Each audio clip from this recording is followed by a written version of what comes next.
Be blessed by the divine. The Story of My Life by Sri Vethathiri Maharishi. Chapter 14, Marriage. On one side, I was impelled to better my prospects financially. On the other was the pull of philosophy. I was impatient to discover for myself the nature of life and of God. I was therefore steeped in thought all the time. I was firm in my conviction that perseverance alone would lead to prosperity.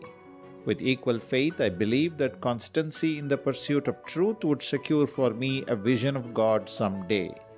I never felt the least liking for the job in which I was working. But what was the alternative if I gave it up? I continued at that post, planning to resign it the moment I obtained employment elsewhere. I first got 15 rupees as pay. My weaving brought in about 10 rupees. The total of 25 rupees was just enough in those days for my own maintenance and for making a small remittance to my parents. But what about the future? Moreover, walking 6 furlongs, morning and evening, slogging away at my loom, and then getting back to the other work were severe strain on me. I wanted to finish with this business of weaving. For that, I should first secure another part-time job. When this wish possessed me, I did get a part-time job as teacher in a school run by one Mr. Ratnam Pillai. He treated me with affection and deference. I taught English at this place for 2 hours in the morning and 1 hour in the evening. The pay was 10 rupees a month. The work was lighter, it is true, compared to weaving. But again, was there any future in it? While one day I was thus sunk in deep thought, I had a brainwave. I am a qualified Ayurvedic physician and pharmacist. Why not I take that as a profession? That seemed to have a future in it. But what was there I could do for a beginning? My mind was soon made up. I should manufacture and sell tooth powder and pills to take along with pan, betel leaf. I prepared pan pills using the most expensive ingredients like musk and saffron, as taught by Master Vaidyabhupati S. Krishna Rao. A phial contained 100 pills. I priced a quarter of a rupee. I started selling it in the office in which I was working. It caught on slowly but steadily. For an outlay of 10 rupees, the profit was 40 rupees on a monthly turnover. The tooth powder bore the trade name Shikamani. Both preparations together yielded a profit of 50 rupees a month. I breathed freely. I glimpsed the light of prosperity ahead with hope newborn and strong.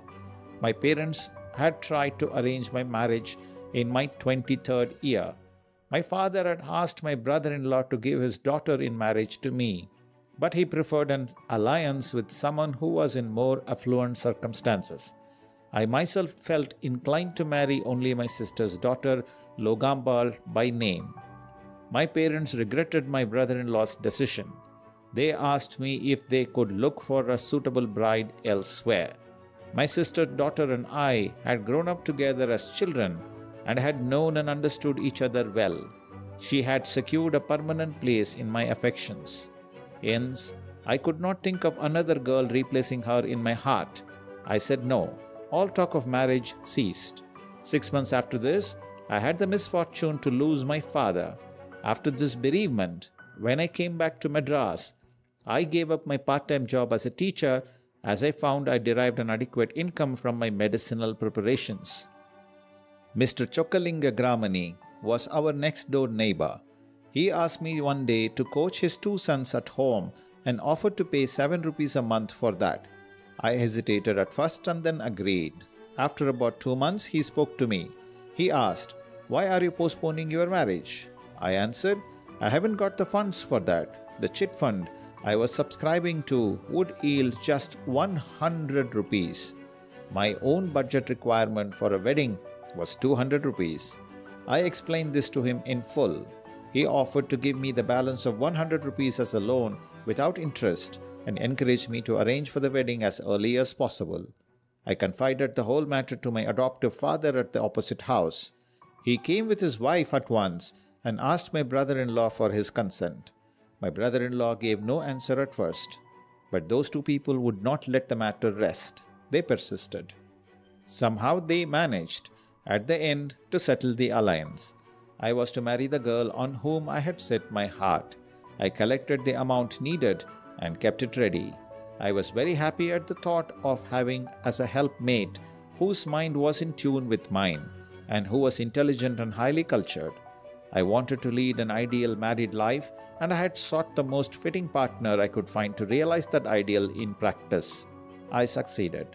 The wedding was solemnized without extravagance of any kind. My mother's heart was now content. I had arranged for my brother's marriage also. Both weddings took place on the same day.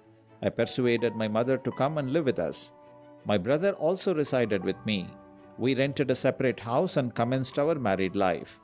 I had found a wife whose good looks matched her goodness. I had an income adequate to my needs. It was certainly a life full of happiness, but not quite fully. Deep down, a cup of joy was not full. What is the nature of life? Where is God to be found? How is poverty in the world to be wiped out? These questions demanded an answer. They became more insistent with each passing day. The story of my life by Sri Vethathiri Maharishi will continue. Awaken your Kundalini. Join our workshop, simplifiedkundaliniyoga.com. Do visit. Looking forward to seeing you in our next Kundalini Awakening workshop. Be blessed by the Divine.